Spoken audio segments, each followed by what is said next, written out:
G'day ladies and gents, welcome to War Thunder with Mags. Well, what a day it's been. A lot of frustration but a lot of fun. Today, well, at the time of making this video, I've just finished up the Iwo Jima event. By the time you're watching this video, it probably finished over 24 hours ago. What I'm going to do here is two videos. One will be today, one will be the next video I upload, covering the two most powerful fighters for the Imperial Japanese Navy and the US Navy available in this event. For the US side, I'll be focusing on the F4U-1C, the Quad Cannon Corsair. But for this video, I'll be focusing on the A6M5 KO, which is effectively the same plane as the A6M5, but it's a premium. Now, first things first, a little history on Iwo Jima. Now, the Battle of Iwo Jima, or Operation Detachment, happened between February 19th, 1945, and March 26, 1945. And basically what this was the last stronghold island in the Pacific that the Imperial forces of the Imperial Japanese Navy were using to hold the US forces away from the Japanese home islands. Iwo Jima needed to be captured by US forces. They needed the 3 runways on the island, both to secure the last section of the Pacific Theatre, and to allow them a base to deploy bombers to be able to strike at the Japanese home islands, to be able to start the firebombing of Tokyo. So, this battle is a little lopsided when you first look at it. It is 16 players available to the US forces, 11 players available to the Imperial Japanese Navy.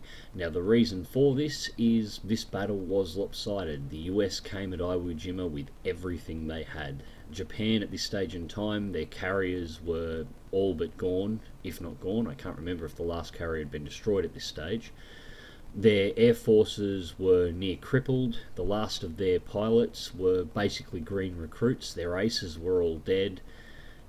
This was in the last days of the Pacific Theatre. Now, for this event, as I said, it's lopsided to account for the numbers. That doesn't mean the battle isn't necessarily unbalanced. Now, the top aircraft available to the Japanese side, the A6M5s, they actually outclimb anything on the US side, and their WEP can be run basically indefinitely. They will, if they stay at particularly low altitudes, they will start cooking their engine after 15 minutes of solid flight, where the F4Us off the carrier get about 3 minutes before they start cooking their oil, and from that on in they've got to pulse their WEP until they get above 14,000 feet. Above 14,000 feet, as you know, the air's cooler, they can start running their WEP indefinitely as well. But by the time they've gotten that high, the Japanese forces usually have the altitude advantage by several thousand feet. In most cases, by the time you hit 10,000 feet in a Corsair, the Japanese forces, the A6M5s in particular, will be at nearly 16 to 17,000 feet, if that's where they want to be. Well, enough talking about this. Let's go on with the show.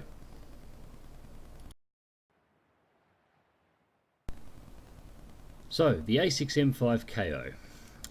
Omnipurpose in the MGs, ground target ammunition in the 20mm, and 45 minutes of fuel. What am I after in those belts? Well, I'm after armor-piercing ammunition in the MG rounds to obviously get through the more heavily armoured US fighters and to be able to penetrate weak points on US bombers.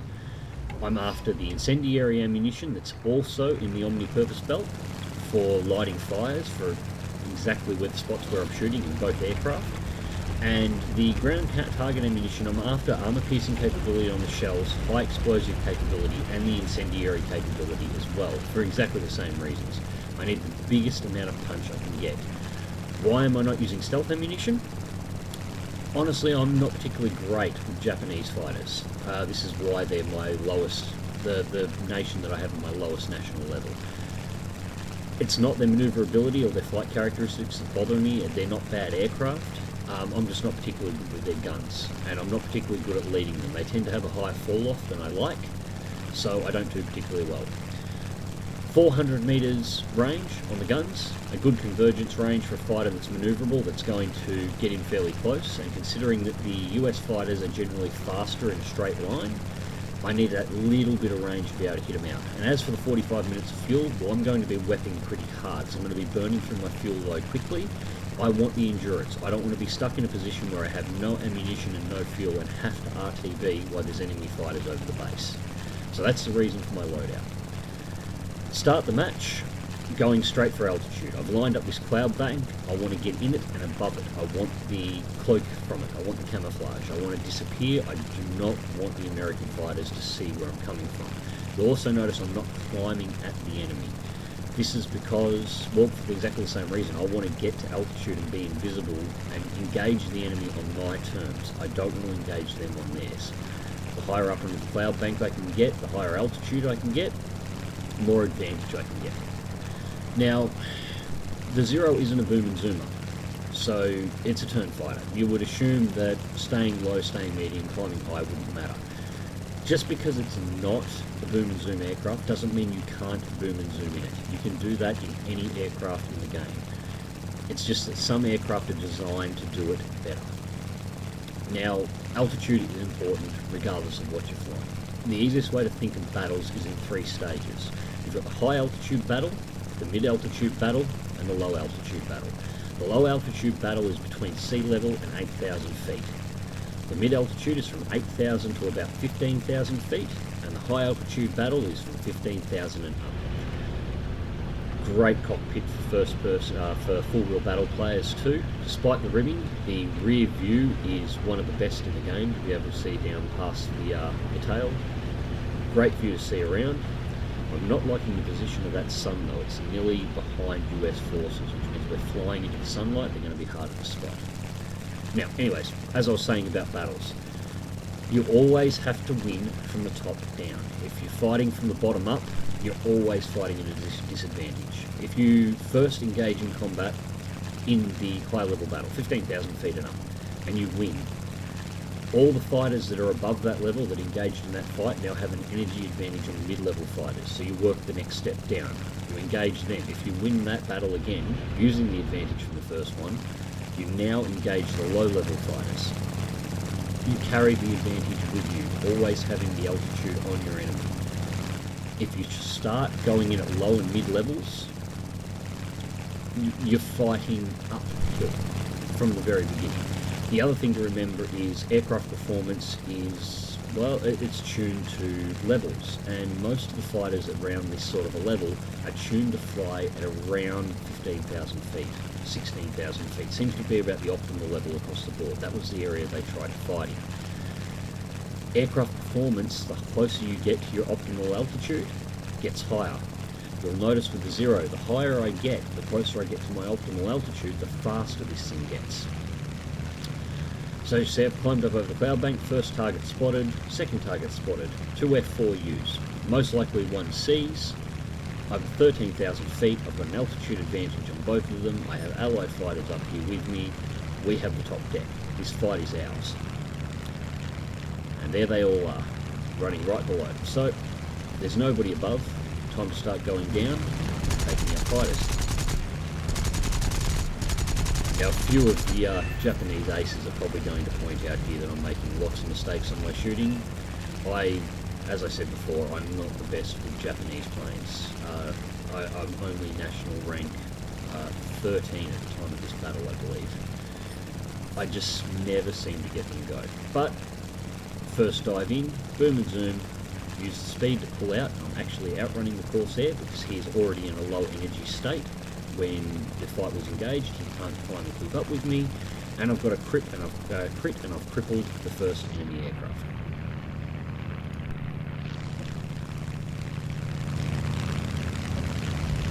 So just circling and selecting my second target, put a round into his nose. I do not want a nose to nose with the 1C, so I put a quick shot in and go immediately evasive, then drop combat flaps.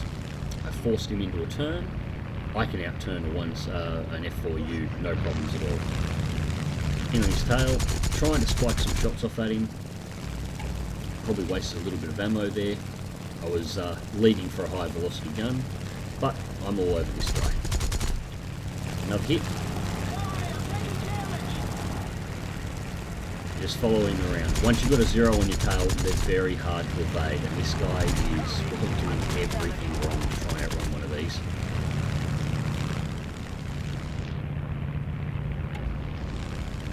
Again, he tries to turn, change direction, turning against zero. It's not going to do anything. Again, not leading enough. Get another hit into him there.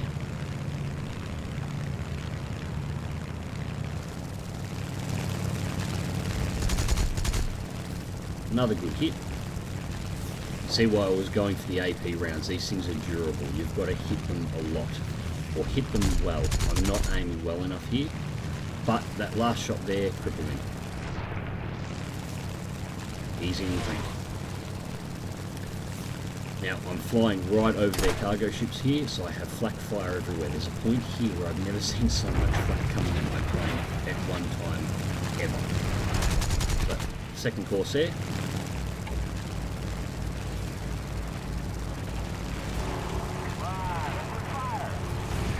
Now this seems to be a common problem with US forces, trying to turn fight with zeros. You cannot do it. I've got one on my tail, so immediately pop the flaps and go vertical into a rollover. Change angles slightly to my turn, get speed up, and the second rising has cleared my tail. That F4U is returning to base.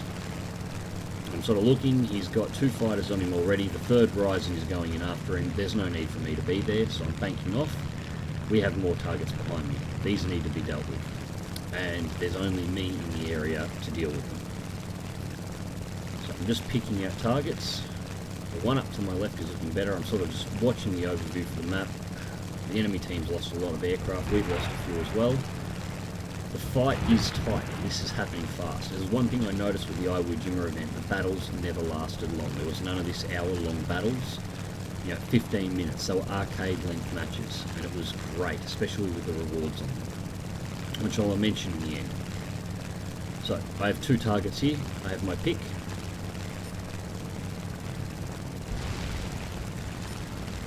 This one here seems to be on the tail of an ally. I wasn't quick enough to save him. Tried to change targets rapidly, missed. Use my rollover. Now I've taken a hit to the wing here. I'm actually a cannon down. Again, not aiming particularly well, but I sorted it out.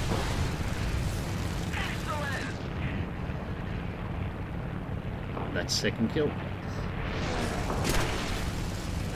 Now, I still have to deal with these guys. Now he gets a good hit into my right wing there. I probably should have gone lower and put him on a sharper angle of attack, but I didn't. For a moment there I forgot what plane I was flying, the fact that he's capable of that. But he let me get the turn in on him, put a round into him on the way past. You see these tracer shots flying around me at the moment. This was utter madness where I was fighting. I don't recommend if the Iwo Jima event comes around, you engage against aircraft in this position. This was bad.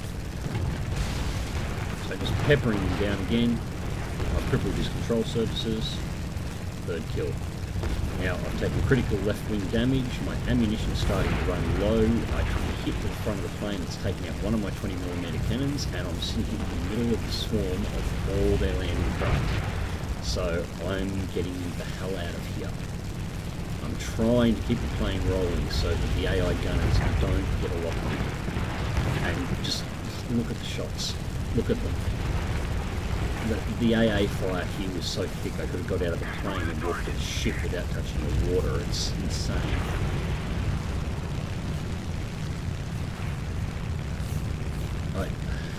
I don't know how I got through that. I really don't. But it's slowly thinning out. Look at it all. Now, I'm a bit worried. There's a B-24 over our base. And these things were a major problem in this event for the Japanese forces. Hit tab to see how it's going, and finally I get hit and the other wing takes it. But that's alright, at least it's level now, they're both black, it's all good. Now, the B-24s are the biggest issue for the Japanese forces in this event. If you got 2 or 3 B-24 pilots that knew what they were doing, they could get over your base and circle, and they'd basically camp your base. You'd come back low on ammo. Zeros have trouble taking down B-24s as it is. If you're coming back low on ammo and damaged after a fight like that, these things were problems. Most of the wins that I had trying to get video for the Corsair side of this involved B-24s camping out the base. I didn't end up keeping too many of those because basically they weren't very entertaining to watch. You're here to see the good fight, you're not here to see B-24s camp the base. I've just gotten messages through from the rest of my team at this stage in time.